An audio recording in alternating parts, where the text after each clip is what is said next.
Welcome students. Here we will be discussing on the topic power and authority, by which you will be able to understand power, the basis of power, sources of power in organizations, allocation of power, the delegation, the decentralization, difference between authority and power, the uses of authority. Power is derived from the official position held by an individual in an organization. Authority is the formal and legitimate right of a manager to make decisions, issue orders, and allocate resources to achieve organizationally desired outcomes. Authority is based on the organizational position, and anyone in the same position has the same authority. Authority is accepted by subordinates. Subordinates comply because they believe that managers have a legitimate right to issue orders. Authority flows down the vertical hierarchy. Positions at the top of the hierarchy are vested with more formal authority than the positions at the bottom. Definition of power. By power is meant the ability of individuals or groups to make their own concerns or interests count even where others resist. Power sometimes involves the direct use of force, but is almost always also accompanied by the development of ideas, ideology, which justify the actions of the powerful. Power which is derived from social positioning lacks legitimacy. It is dependent upon individual strength and competencies. Depending upon situation, there are several kinds of power, some of which are described below. Reward power, coercive power, legitimate power, personal power, expert power, referent power. Basis of power. Coercive power, the power to punish or reward, the power to threaten and to use one's position to force others to take action. It reflects the extent to which a manager can deny desired rewards or administer punishment to control other people. Rewards power. This power source derives from the person's control over resources. For example, power to control human resources, pay and promotion. Greater the perceived value of each rewards, the greater the power. These rewards can be extrinsic in nature as well as intrinsic. Legitimate power, the power which is exercised in accordance with organizational rules. This power which is exercised with the authority of organization. Power derives from our cultural system of rights, obligations and duties, whereby position is accepted by people, that is, right of private property. Reference power. This depends on charisma or personal attraction of the individual. Interpersonal skill and emotional support from others are the sources of power for a person. Stronger the association, stronger the power. The ability to control another's behavior because the person wants to identify with the power source, it can be enhanced by linking to morality and ethics and long-term vision. Expert power, power which derives from knowledge. Sometimes called sapient authority, this is power based on an acknowledgement of others' expertise. Example, physician. His ability to control another person's behavior through the possession of knowledge, experience or judgments that the other person needs but does not have. Information. Information about people, events or other facts assists prediction about future behavior or events. Power exists within two parties, that is, those exercising it and those responding to power. Power is the capacity to mobilize resources for effective use. Mobilizing capacity depends on the situation involved. Sources of power in organizations. In an organization, our ability to make things happen depend on others' willingness to let us. They choose consciously or not to pay attention to allow to influence them, to accept our decisions and to move in the direction suggest. Power is not then something can create independently for us. Power is given to by other people. It may seem pointless to try to increase our personal power if we have to rely on other people to give it to. Fortunately, there are sources of power can draw upon that are within our control. Authority. Having authority means are responsible and accountable for achieving something with the freedom to accomplish it. Authority comes with resources, even if it is our own time, and the ability to decide how they will be used. Authority can be delegated by others who already have some. In fact, when truly given authority, we say are empowered. Knowledge, skills and expertise. When people have knowledge, people seek out for our opinion. They listen to and often differ to as the expert. Applying our knowledge and skills also helps succeed, which increases our chances of gaining authority.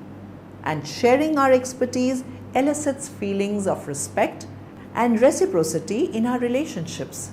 For our knowledge to translate to power, it must be relevant to the success of the organization, and we need to know at least as much as the people around and probably more.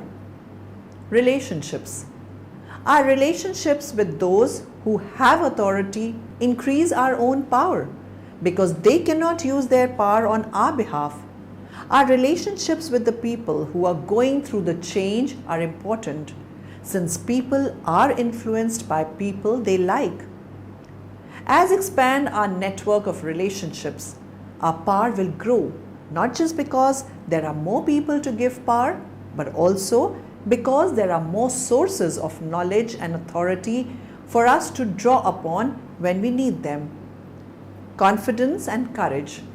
While power is ultimately something that is given to by other people, are the one who choose to use the power we have been given.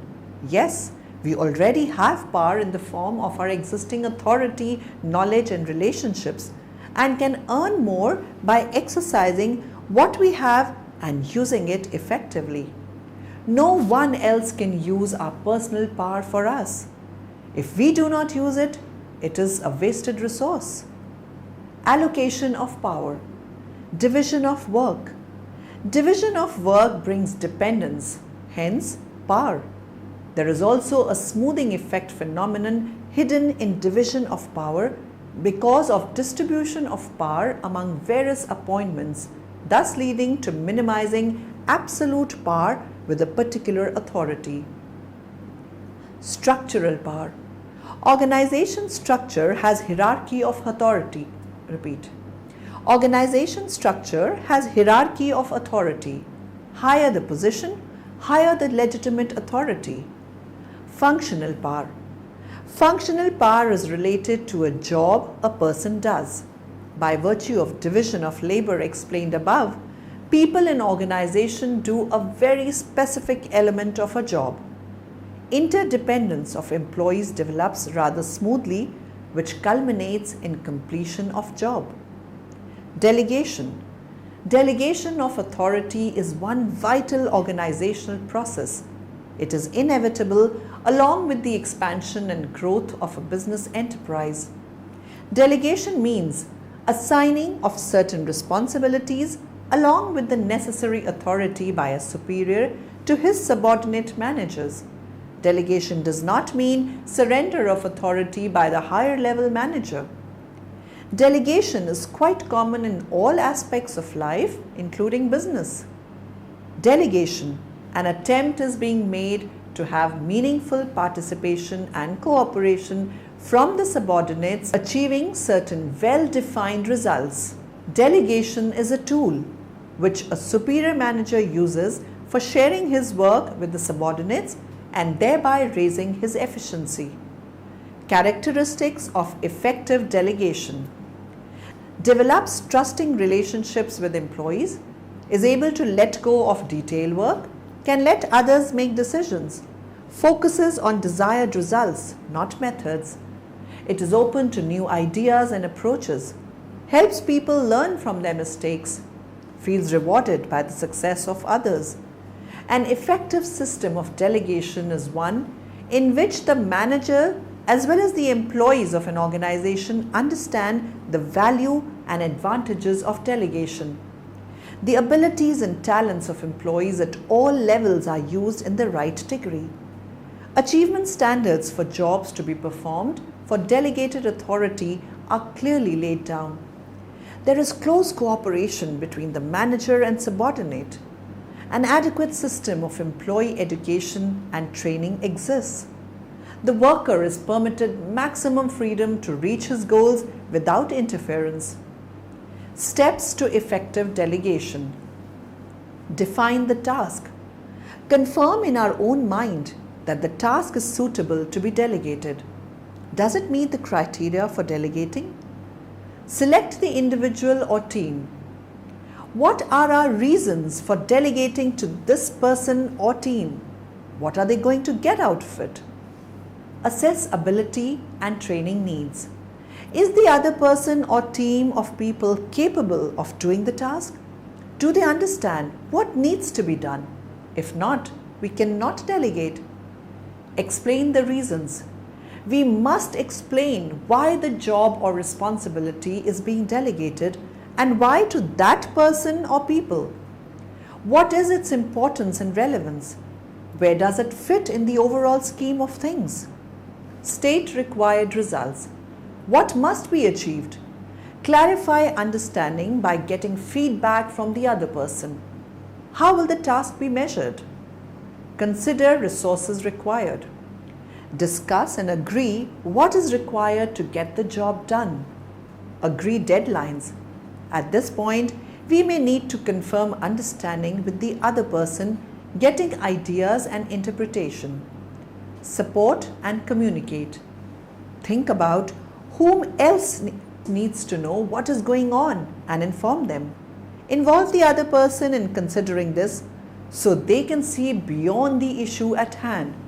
Warn the person about any awkward matters of politics or protocol. Inform our own boss if the task is important and of sufficient profile. Feedback on results. It is essential to let the person know how they are doing and whether they have achieved their aims. Decentralization. Decentralization is a systematic delegation of authority at all levels of management and in all of the organization. In a decentralization concern, authority is retained by the top management for taking major decisions and framing policies concerning the whole concern.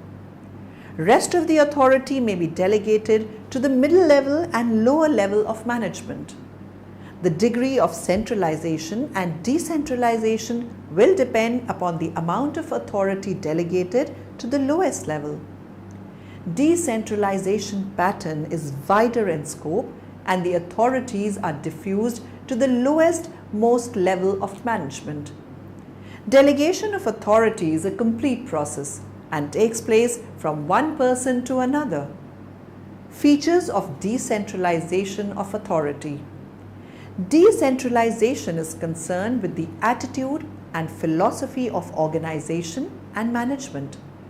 Decentralization is the result of effective delegation of authority. Decentralization transfers authorities to the subordinates. Decentralization is wider from the delegation of authority. It is an integral part of organizing. Key merits of decentralization. In decentralized organization, communication among various levels becomes difficult. At times, the message communicated from top becomes blurred and changes its contents and meaning when it reaches the concerned individual in the organization. It is very difficult to introduce effective system of coordination both at policy making and policy implementation levels. Centralization and decentralization. It leads to overlapping and duplication of efforts in most of the organizations as they fail to clearly identify and define the activities and responsibilities in precise terms. Duplication in the performance of staff functions is a rule rather than an exception in a decentralized organization.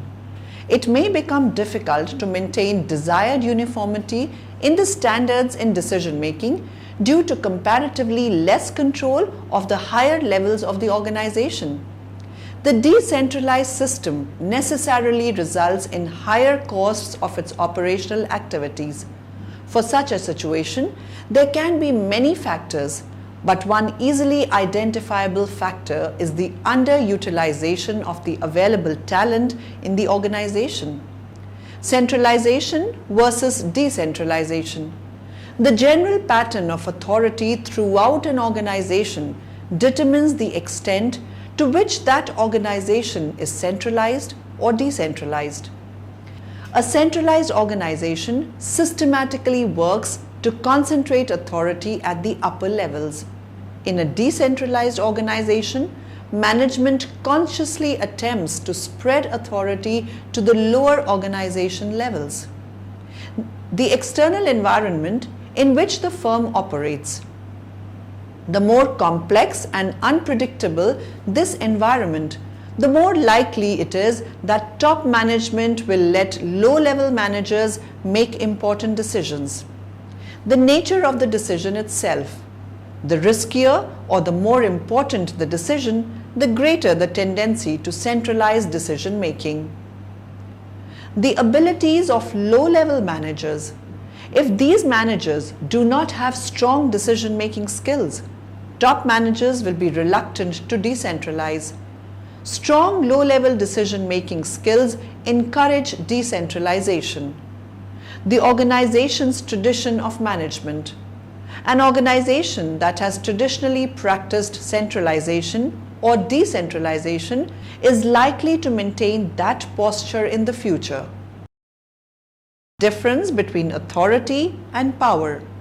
Authority is seen as the legitimate right of a person to exercise influence or the legitimate right to make decisions, to carry out actions, and to direct others. Line authority is represented by the chain of command. An individual positioned above another in the hierarchy has the right to make decisions, issue directives, and expect compliance from lower-level employees. Staff authority is advisory authority. It takes the form of counsel, advice, and recommendation. Functional authority allows managers to direct specific processes, practices, or policies affecting people in other departments. Functional authority cuts across the hierarchical structure. Legitimate authority occurs when people use power for good and have acquired power by proper and honest means. Power stems from a variety of sources: reward power, coercive power, information power, resource power, expert power, referent power, and legitimate power. Reward power exists if managers provide or withhold rewards such as money or recognition from those they wish to influence. Expert power is based on the amount of expertise a person possesses that is valued by others. Legitimate power stems from the belief that a person has the right to influence others by virtue of holding a position of authority. Power can be used to influence people to do things they might not otherwise do. People can share power in a variety of ways: by providing information, by sharing responsibility, by giving authority, by providing resources, by granting access, by giving reasons, and by extending emotional support. Uses of authority. Traditional authority. Patriarchy. Rule over others without question. Given legitimacy by custom. We've always done it this way. Charismatic authority. Worship, good and bad charisma. Given legitimacy by leaders' magical powers, revelations. Do it because you want to appease me. Rational legal authority. Elected leaders, status allows them to rule. Electing anchors legitimacy, central to the rational society. Do it because you accept me as your leader. Position or post. The position or post or leave of the managers or employees may have shortened authorities. The personal capacity can differ. Actual practice of such authorities. Formal sources of authorities. According to this, sources of theory authorities is created or originated from the real owners and it is transferred to the top level management. For example, CEO can receive authority from BOD and delegate such authorities to lower levels. Acceptance theory of authority. Another source of authority is acceptance from the subordinates. If the ideas, activities, opinions and procedures followed by the superiors are accepted by the subordinates, then only the authorities can be practiced. Such sources or authorities is known as acceptance theory. Competence theory. According to this theory, authority is also derived from the personal skills, knowledge, experience, extraordinary academic excellence. Such factors show the competency of the managers. Environmental factors. The authorities is also creates or form the external environmental forces. In other words, degree of authority can be increased or decreased based on favor and unfavored situation of environment. If the environment is favorable, then the manager can use maximum degree of authorities. Summary. Authority is the power to manage the subordinates, to control them and to instruct them according to the rules, norms and standards of the organization. Delegation of authority is one vital organizational process. Authority is seen as the legitimate right of a person to exercise influence or the legitimate right to make decisions, to carry out actions and to direct others. Organizations have a formal structure, which is a way that the organization is organized by those with responsibility for managing the organization. Formal organization is a fixed set of rules of intra-organization procedures and structures. Psychology is the science that seeks to measure, explain, and sometimes change the behavior of humans and other animals.